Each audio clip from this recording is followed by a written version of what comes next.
Интеркултура. Почитувани, добре дојдовте во уште едно издание на шорткастот Интеркултура. Мој денешен гостин е Звездан Ѓоргиевски, познат новинар, а од неодамна и книжевник. Звездан ја доби важната награда за животно дело за новинарство Крсте Петков Мисирков. Со тоа на некој начин фелата како да ти кажа, нели, ете, ти благодариме. Од оваа перспектива, дали си задоволен со она што ти го остави како новинарство зад себе? Сум. Нескромно звучи, ама сум стварно. Затоа што никогаш немав амбиции. И било што да направив, за мене беше као, супер. Значи, почнав многу одамна, професионално се вработив 83-та година, значи пред 42 години. Бргу влегов во културната рубрика на Нова Македонија, таму пишував ТВ хроники, што беа исто некој вид колумни практично, бидејќи телевизиска хроника ти дозволува секаква слобода на израз, на стил, и од тоа време, мое време, главните новинари од тој тип беа Богдан Тирнанич, Иван Старчевиќ, Александар Тијанич, Тања Торбарина, така натаму. Тања Торбарина почна исто со ТВ Торба, Тијанич исто со телевизиски, не Тијанич, него Тирнанич со телевизиски критики и така натаму. Бранко Тричковски стана уредник на саботно издание, го препозна тоа и ми понуди колумна. Препознавања се викаше таа колумна. И тоа е првата колумна во македонскиот печат. Од оваа перспектива, дали новинарството тогаш беше поквалитетно од она што е денес, особено имајќи го предвид парадоксот дека тогаш беше едноумие, денес е демократија? Види, сите ние сме склони да зборуваме за наше време, колку беше добро во наше време. Меѓутоа беше, сигурно дека беше поквалитетно. Прво, затоа што, ова ќе звучи парадоксално, затоа што немаше многу медиуми.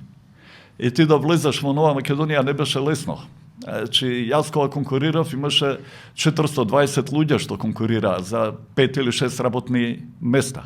Па се правеа вакви тестирања, понакви тестирања, така што влегуваше сериозен квалитет. Во културната рубрика во која што јас работев, имаше едно 10 новинари, професионалци. Значи, секој сектор свој новинар, за сликарство посебен новинар, Ѓуровска, за театар Лиле Мазова, за филм Фидан Ѓачевски, за литература Бранко Цветковски, Глигор Стојковски и така натаму. Јас водев политика на културата, културна политика. Сега професионални погони вкупно немаат 10 новинари. Тоа само културната рубрика која правеше една страница дневно со еден ден пауза во понеделник, имаше повеќе новинари него што има сега, би рекол, слободен печат. Кога го гледам, например, CNN или разни големи новинарски емисии во Америка, од една страна гледаме луѓе кои што се, нели, обелени во косите како што си ти, но од друга страна гледаме и млади луѓе и тие малтене веднаш се гледа дека се иста школа, дека на ист начин се однесуваат кон соговорникот, кон темите и се.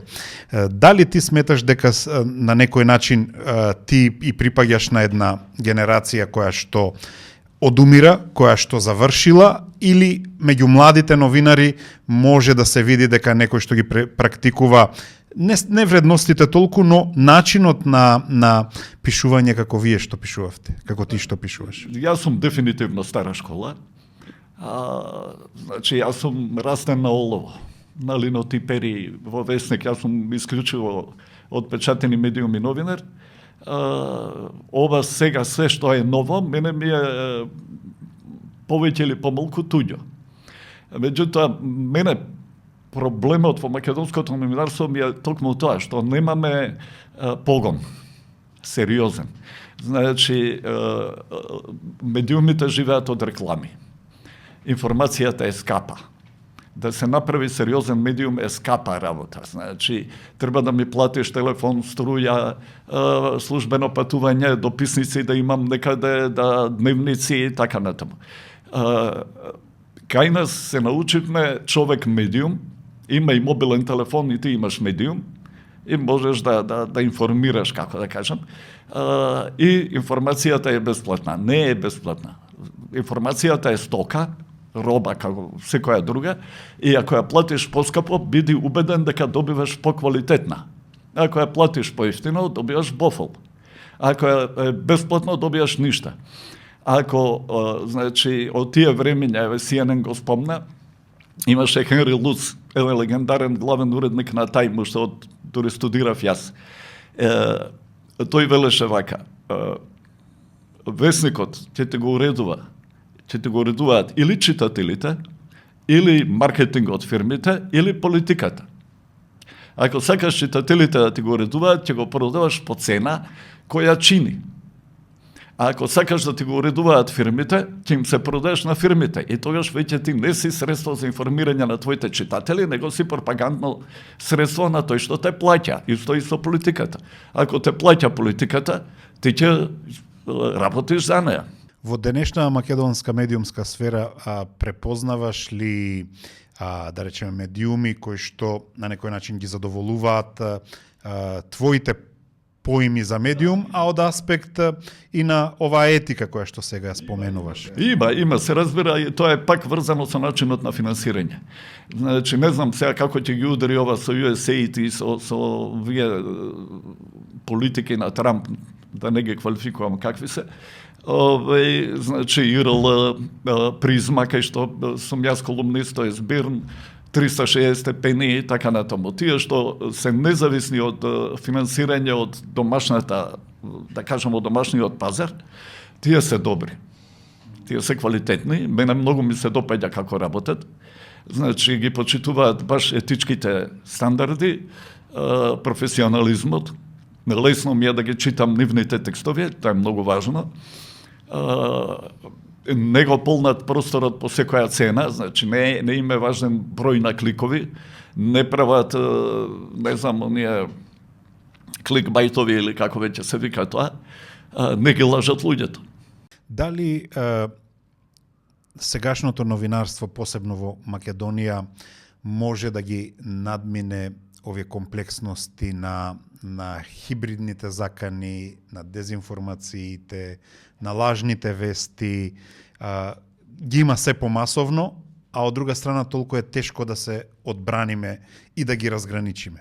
Види, вака како што сега стојат работите, не може, затоа што, како да кажам, јас налетувам на тие кликбајтови, значи што се третирам себе цел живот сум новинарство, дека препознавам што е лоша вест, односно што е фалш и што не е, камоли некои други. Сега ќе кажам една ерес, новинарската заедница ќе ме потепа поради ова. Не сме регулирани. Значи, сега со случајот во Кочани, например. За да отвориш, немам појма, кафана, дискотека, ти треба 3 WC, треба хасап, треба не знам што. За да отвориш медиум, реков, ти треба еден мобилен телефон.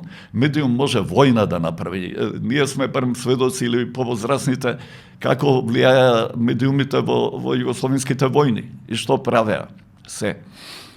Значи, нема државата нема волја да го среди медиумскиот простор. Не е квалитет да имаш ти, немам појма, 200 телевизиски станици. Квалитет е да имаш 4-5, како во Хрватска, например, али знаеш дека се тоа погони кои ќе работат професионално. И кому ќе се дае, не знам, концесија или било што. Како тоа иде. Значи, знам дека Сдруженијето на новинари и синдикатот новинарски што јас го водев жестоко беа против државата да се меша во медиумите во смисла на носење закони, со идеја дека законите не ги носат новинари, туку пратеници. Тие ќе донесат пак некои закони кои ќе им одговараат на пратениците, а не на новинарите или на новинарството. Меѓутоа, мора да дојдеме до некој стадиум да се средат тие односи некако. Има многу други сфери кои што се исто така несредени. Во таа смисла, новинарите се повластени бидејќи се совест на општеството.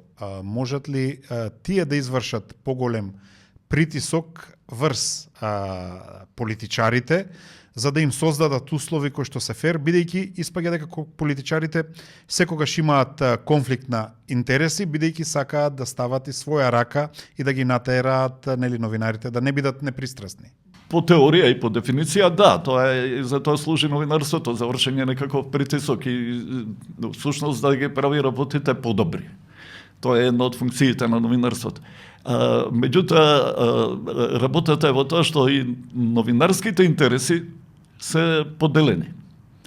Значи, новинар газда, да кажеме, на некој медиум, си има свој интерес. И не можеш него да го убедиш дека сега е добро да се одвои од центарот на моќ што го плаќа, од кој живее убаво, купува, немам појма, джипови, станови и така натаму. Зошто? Зошто би се откажувало тоа? Прилично е, значи, јас знам, јас имав големи кавги со моите колеги. Значи, една од моите тези беше дека македонското новинарство пропадна во оној момент кога дневник почна да се продаа 5 денара. У тоа време 10 денара беше тоалетна хартија.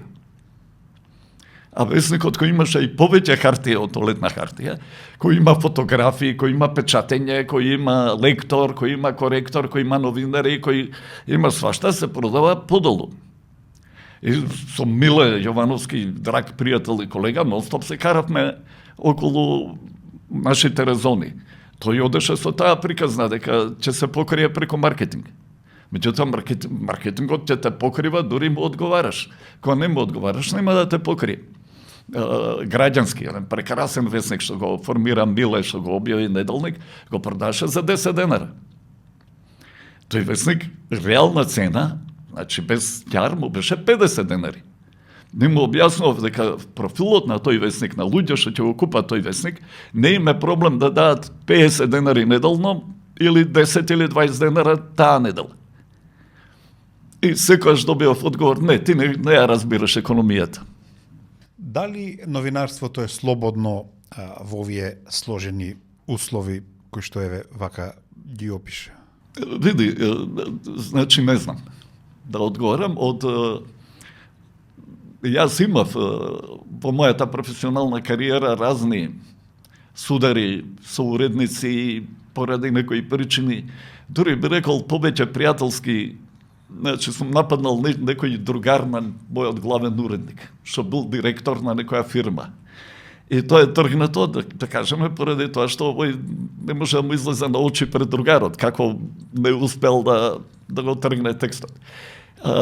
Немав некои прави политички притисоци, или барем јас не ги почувствував така. Се знаеше во моје време, партијата не се критикува како партија, или комунистите, и Тито не се чачка.